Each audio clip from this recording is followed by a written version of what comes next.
안녕하십니까. 재활닥터 민원자입니다. 오늘은 환자분들이나 보호자분들이 재활학과에서 한때 가장 많이 물으시는 질문, 언제쯤 얼마나 좋아질 수 있을까요? 이런 주제에 대해서 말씀드리겠습니다.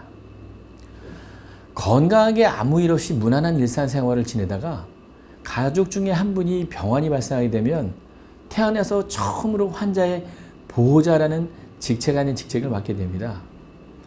뇌졸중이 갑자기 발생해서 생명이 위태로운 시기에 대학병원이나 종합병원 응급실을 방문해서 이제 뇌출혈 또는 뇌경색 진단을 받고 수술을 하거나 아니면 보존적 치료를 받는 후에 2주나 3주가 지나면 재활병원으로의 전원을 권유받게 됩니다. 그래서 재활병원을 전원한 후에 2주차 정도 즈음 되면 재활평가 후에 치료계획 면담을 시작하게 됩니다. 이때에는 초기 기능평가, 입원 검사 결과, 또 이전 병원 급성기 병원에서의 어떤 영상 소견 등 같은 부분을 설명드리게 되고요.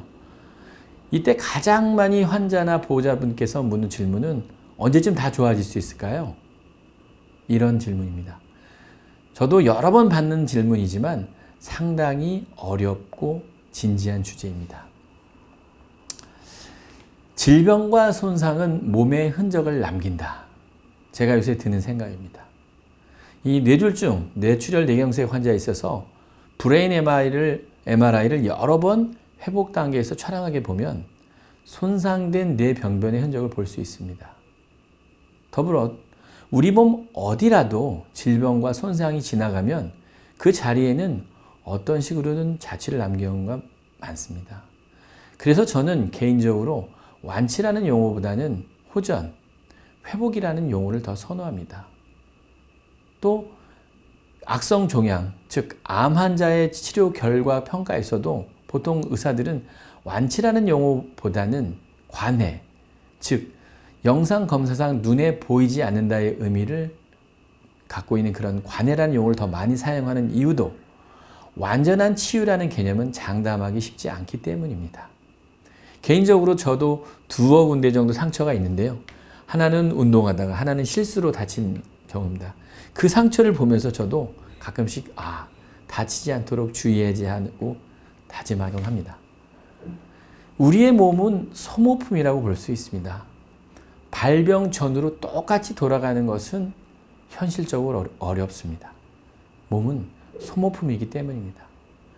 일정 부분 자체 재생력, 플라스티시티, 가소성을 가지고 있지만 완벽히 예전으로 돌아간다고 말할 수는 없습니다.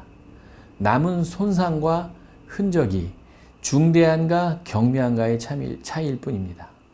그리고 그것이 사회생활에 지장을 많이 주는가, 그렇지 않은가의 문제. 그래서 어떤 불이익이 발생하는가에 대한 사회 환경적 영향을 예측하고 최소화하는 것이 재활치료 측면에서는 중요합니다. 이런 질병과 손상이 환자 개인에게 끼치는 사회 개체적 불이익에 대한 개념을 재활에서는 중요시 생각합니다. 그래서 크게 세 가지 카테고리로 분류하고 있습니다. 그것은 첫 번째 손상, 두 번째 장애, 세 번째 핸디캡, 이런 식으로 나누고 있습니다. 첫 번째 손상은 질병으로부터 오는 손상이 심리적, 생리적, 해부학적, 구조 또는 기능에서 상실이나 이상이 생긴 상태를 말하고, 두 번째로 그 손상으로 인해서 발생하는 이 장애, 장애는 역할 장애 단계는 정상인이 해야 될 사회 역할적 수행 능력이 제한되거나 부족한 상태를 말하고, 예를 들자면 학교를 다니지 못하거나 취업을 못하는 등의 문제를 야기하곤 합니다. 이런 경우에는 역할 훈련, 이를 지원하는 환경 지원이 필요하게 됩니다. 세 번째로 그런 장애로 인해서 핸디캡, 불이익을 받게 되는 걸 일컫게 됩니다. 불이익 단계는 환자가 사회로부터 불이익을 겪게 되는 경우를 말하는데, 사회의 낙인, 차별 대우, 빈곤 문제 때문에 자신의 능력을 사용할 수 있는 기회를 제한당하게 되는 경우를 말합니다. 이런 경우는 사회적 편견을 없애고 환자의 권익을 찾도록 노력해야 됩니다. 언제쯤 얼마나 좋아질 수 있느냐의 화두는 손상의 위치, 범위, 뇌경색이냐 뇌출혈이냐의 여부, 나이, 합병증의 유무 등 다양한 변수들이 영향을 미치게 됩니다. 재활의 근본 목표는 손상된 기능을 최대한 회복시켜 가능한 가정과 사회로 복귀할 수 있는 가능성을 높이는 데 있습니다. 그러나 완전히 예전과 같이 회복되는 경우도 있겠지만 상당수 환자가 많이 회복이 된다 하여도 예전과 똑같은 정도로 완벽한 회복이 안 되고 어느 정도의 불편함이 잔존하는 경우가 많습니다.